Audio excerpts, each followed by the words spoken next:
whispered nightmares. Isang magandang gabi, Boss Pau. Ako si Sebastian.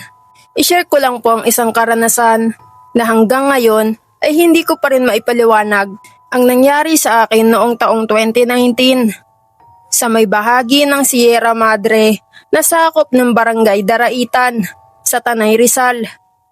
Isang lugar na kilala sa kagubatan, matatarik na bundok at mga kwento ng kababalagan na matagal nang binubulong ng mga matatanda sa baryo. Nangyari ito isang gabi ng Oktubre habang ako ay nag-hiking kasama ang dalawa ko pang kaibigan patungo sa bundok na malapit sa ilog ng Tinipak. Hapon na nang matapos kaming mag-ikot sa ilog at sa puting mga bato na sikat doon at nagpasya kaming bumalik sa trail papunta sa aming tinutuluyang maliit na kubo sa paanan ng bundok. Ngunit habang papalalim ang dilim ng gabi, unti-unti ring nag-iba ang pakiramdam ng lugar. Ang mga tunog ng kuliglig at hangin sa mga dahon ay tila nagiging kakaiba. Parang may kakaibang presensya na nakamasid sa amin mula sa likuran ng makapal na kagubatan. Habang naglalakad kami, Boss Pau, sa makitid na daan na napapaligiran ng matataas na puno ng balete at kawayan, napansin kong parang paikot-ikot ang tinatahak naming landas. Ilang beses naming nadaanan ang parehong malaking bato na may bitak sa gitna, kahit sigurado akong lampas na kami roon kanina. Nagsimula na akong kabahan, Boss Pau, dahil sabi ng mga matatanda sa Tanay, kapag paulit-ulit mong nadadaanan ang parehong lugar sa gubat, maaring pinaglalaruan ka na ng isang tikbalang. Lalong lumamig ang hangin habang papalalim ang gabi. Ang amoy ng lupa at basang dahon ay naging mas matapang at biglang tumahimik ang buong paligid. Wala nang kuliglig, wala nang hangin. Parang tumigil ang kagubatan sa paghinga. Doon ko naramdaman na parang may mabigat na presensya sa likuran ko, Boss Pau. Nang bahagya akong lumingon sa pagitan ng mga puno, may nakita akong kakaibang anyo sa di kalayuan.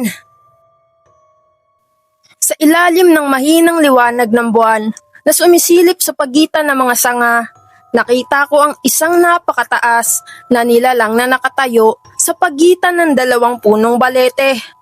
Mahigit 2 beses ang taas nito sa isang tao.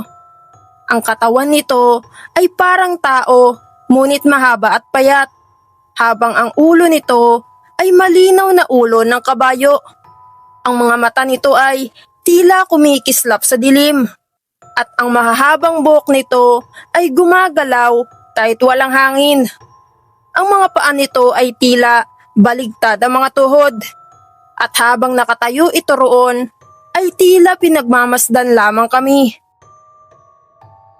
Hindi ako makagalaw, Boss Pau, sa kinatatayuan ko.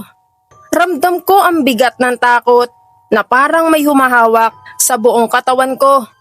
Sa bawat segundo na nakatitig ako sa nilalang na iyon, mas lalo kong nararamdaman na hindi ito pangkaraniwang hayop o tao.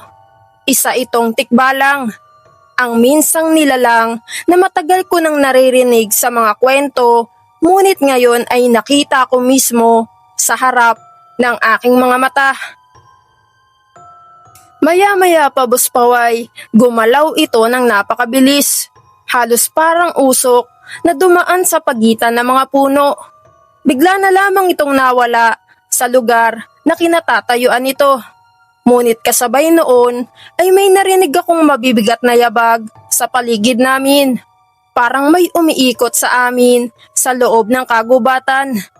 Sa bawat hakbang na ginagawa namin ay parang may gumagaya sa amin mula sa dilim. Nagpatuloy lang kami, Boss Pau, sa paglalakad ng mas mabilis kahit hindi na namin sigurado kung tama pa ba ang diretsyong tinatahak namin.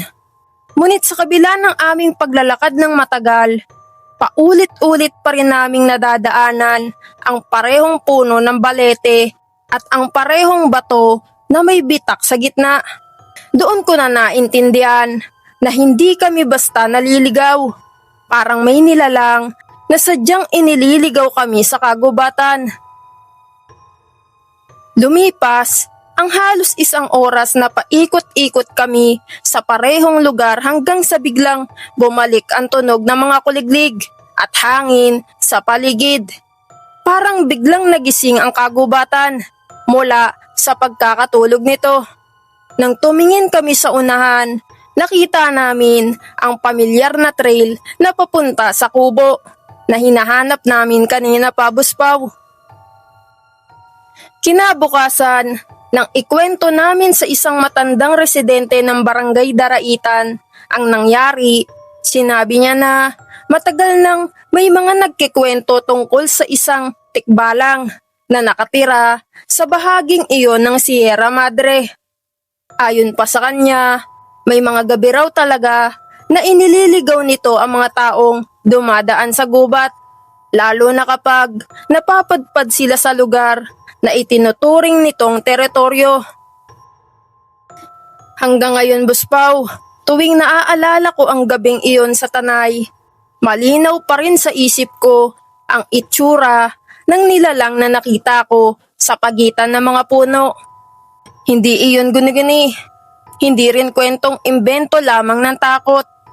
Dahil sa gabing iyon, nakita ko mismo ang isang elemento na matagal ng bahagi ng mga alamat ng ating mga bundok at kagubatan. Ang tikbalang na nagbabantay sa madilim na landas ng Sierra Madre. Mga ka-horror ay maraming salamat po sa mga nakasubscribe na sa ating channel. At sa mga hindi pa nakasubscribe ay subscribe ka na, ka-horror. Maraming salamat.